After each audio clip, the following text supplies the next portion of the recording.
Hello friends, welcome back to ERS School of Mathematics and Statistics. ఈ వీడియోలో మనం 5th సెమిస్టర్కి సంబంధించిన యూనిట్ 1లో last topic types of sampling గురించి చూద్దాము. ఇప్పటిదాకా మనం సెన్సస్కి శాంపుల్ సర్వేకి మధ్య ఉన్న డిఫరెన్సెస్ లేదా శాంపుల్ సర్వేకి మనం తీసుకోవాల్సిన స్టెప్స్, ప్రిన్సిపల్ స్టెప్స్ ఇలాంటివన్నీ చూసాం. మరి శాంప్లింగ్లో ఎన్ని రకాలు ఉన్నాయి అంటే methods of sampling, selection of sample, ఒక శాంపుల్ని సెలెక్ట్ చేయడానికి ఎలాంటి టెక్నిక్స్ వాడాలి, అవి ఎన్ని రకాలుగా మనం క్లాసిఫై చేయొచ్చు అనేది ఈ టైప్స్ ఆఫ్ శాంప్లింగ్లో చూద్దాం. So the method of selecting a sample depends on the nature of the data and type of enquiry. So ఇక్కడ శాంప్లింగ్ని మనం రెండు మేజర్ టైప్స్గా డివైడ్ చేయొచ్చు. One is probability sampling and second one is non probability sampling. Probability శాంప్లింగ్లో there are different kinds of techniques are there: simple random sampling, systematic random sampling, stratified random sampling, cluster sampling. Similarly non probability sampling lo quota sampling, purposive sampling, snowball sampling, self selection sampling, convenience sampling, ఇలా ఫర్దర్గా మనం చాలా sub టైప్స్గా divide చేయొచ్చు. అయితే ఇక్కడ నేను ఈ sub types అన్నిటి గురించి డీటెయిల్డ్గా వెళ్ళట్లేదండి, బికాజ్ మీ సిలబస్ దానికి పర్మిట్ చేయదు. కాబట్టి ఇక్కడ నేను ఈ వీడియోలో basically what is meant by probability sampling, what is meant by non probability sampling, what are the merits and demerits of probability sampling, what are the merits and demerits of non-probability sampling, and the differences between probability and non-probability sampling మాత్రమే నేను discuss చేస్తాను. మిగిలిన ఈ sub topics గురించి, sub types గురించి మీరు తెలుసుకోవాలి అనుకుంటే you can go to the Google or else you please mention in the comment section, then definitely I will help you. So first non-probability sampling. In this method the sample is selected with a definite purpose in view and the choice of the sampling units depends entirely on the discretion and judgment of the investigator. ఇక్కడ మనం ఎలాంటి scientific ప్రొసీజర్ని follow అవ్వట్లేదు.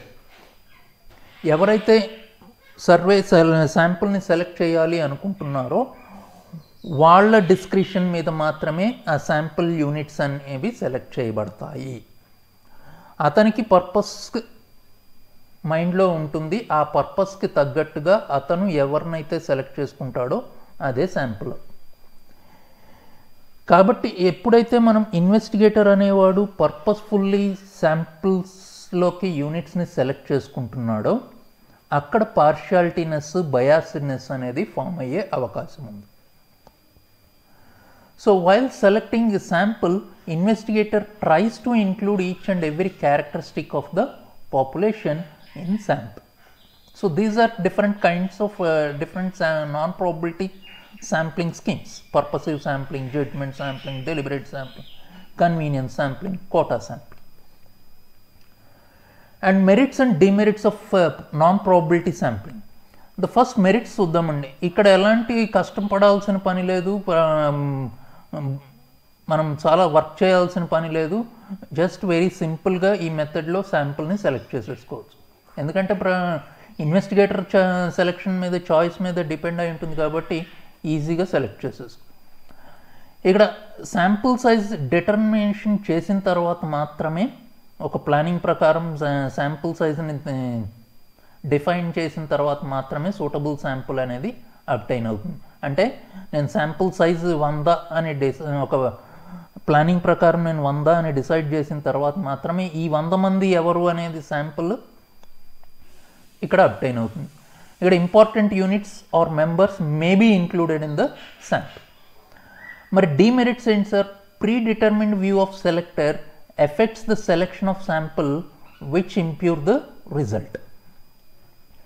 ఎప్పుడైతే selector యొక్క description మీద ఆధారపడి ఉందో అతని సెలెక్షన్ ఒకవేళ బయాస్డ్నెస్ వచ్చే అవకాశం ఉంది అని చెప్పాము. ఎప్పుడైతే బయాస్డ్నెస్తో కూడుకున్న శాంపుల్స్ని సెలెక్ట్ చేసుకుంటామో ఆ శాంపుల్స్ నుంచి మనం వచ్చే రిజల్ట్స్ ఇంప్యూర్గా ఉంటాయి. అది ప్రాసెస్ మీద డైరెక్ట్గా కానీ ఇండైరెక్ట్గా కానీ ఎఫెక్ట్ చూపిస్తాయి. ఇక్కడ ఎలాంటి ప్రాబబిలిటీకి మనం ఛాన్స్ ఇవ్వట్లేదు. There is no place for probability in selection of units, therefore sampling error cannot be obtain. ఎప్పుడైతే మనకి బయాస్డ్నెస్ వస్తుందో అప్పుడు మనకి వచ్చే రిజల్ట్స్ మీద ఎలాంటి గ్యారంటీ ఆర్ వ్యాలిడిటీ ఉంటుంది from the sample selected by this method. The attitude and the biasedness of the investigator also affects the selection of sample.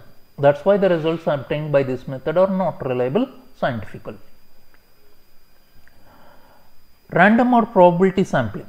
The technique of random sampling is of fundamental importance in the application of statistics. The estimation theory is based on the assumption of random sampling. So, probability sampling is the scientific method of selecting samples accordingly to some laws of chance in which each unit in the population has some definite pre-assigned probability of being selected in the sample. The following are the different types of probability sampling. ఒకటి, మనం పాపులేషన్లో ఉన్న ప్రతి యూనిట్కి equal chance ఉంటే ఒక రకంగా, అలా కొన్ని రకాలు ఉంటాయి. అలాగే sampling units have different probabilities of being selected. అంటే ఇప్పుడు పాపులేషన్లో ఉన్న ప్రతి యూనిట్కి ఒక pre determined probability, pre assigned probability కనుక ఇస్తే, అంటే ఈ యూనిట్ని సెలెక్ట్ చేయడానికి 30%, ఈ యూనిట్ని సెలెక్ట్ చేయడానికి 20% ఛాన్స్ ఉంది, ఈ యూనిట్ని సెలెక్ట్ చేయడానికి 35% ఛాన్స్ ఉంది, ఈ యూనిట్ని సెలెక్ట్ చేయడానికి 40% ఛాన్స్ ఉంది. అలా కనుక నేను ప్రీ అసైన్డ్ ప్రాబబిలిటీస్ ఇచ్చినప్పుడు వీటిని బేస్ చేసుకొని నేను శాంపుల్ని సెలెక్ట్ చేసుకోవటం ఒక పద్ధతి. లేదా probability of selection of a unit is proportional to the sample size. అంటే నేను ఇక్కడ శాంపుల్ సైజ్ని డిఫైన్ చేసిన తర్వాత 100 అని శాంపుల్ సైజ్ని డిఫైన్ చేసిన తర్వాత ఈ శాంపుల్ సైజ్కి ప్రపోర్షనేట్గా నేను శాంపుల్ని సెలెక్ట్ చేయటం అనేది, ప్రాబబిలిటీని అసైన్ చేయటం అనేది అదొక పద్ధతి. So these are different schemes of probability sampling techniques: simple random sampling, stratified random sampling, systematic sampling and cluster sampling. Next యూనిట్స్లో ఈ 3 రకాల గురించి మనం నేర్చుకోబోతాం. So next, merits and demerits of probability sampling. ఇక్కడ ఎలాంటి డీటెయిల్డ్ ప్లాన్ అవసరం లేదు. There is no need to make any detailed plan for selection of units. In this method, money, time and hard work are very less. In this method, there is no space for any biasedness. ఇక్కడ description of investigator మీద depend అవ్వట్లేదు కాబట్టి ఇక్కడ బయాస్డ్నెస్కి scope లేదు.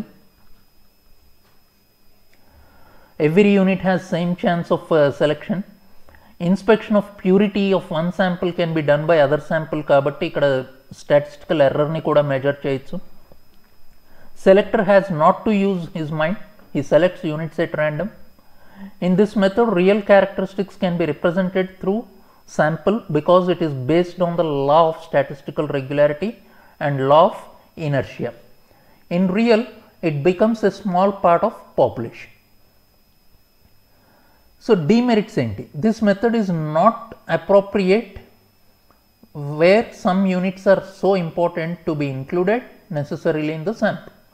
It may be possible that sample could not represent the population if sample is not sufficiently large. This method is useless if the units of the population are dependent. So next, difference between probability and non-probability sampling. Probability sampling లో selection of units అనేది chances ని base చేసుకుని ఉంటాయి. Non-probability sampling లో selection of units అనేవి pre-decided అయి ఉంటాయి. Probability sampling అనేది అన్బయాస్డ్, నాన్ ప్రాబబిలిటీ శాంప్లింగ్ అనేది బయాస్డ్. ప్రాబబిలిటీ శాంప్లింగ్లో ఎర్రర్స్ అనేవి తక్కువగా ఉంటాయి. నాన్ ప్రాబబిలిటీ శాంప్లింగ్లో నేచర్కి క్యూములేటివ్గా ఉంటాయి. Probability sampling is appropriate for the samples in various kinds of population. This method is appropriate for the samples from a population with homogeneous and important units. So this is the brief layout of types of sampling. Next video lo we will start the unit 2, that is simple random sampling. Thank you and see you in the next lecture.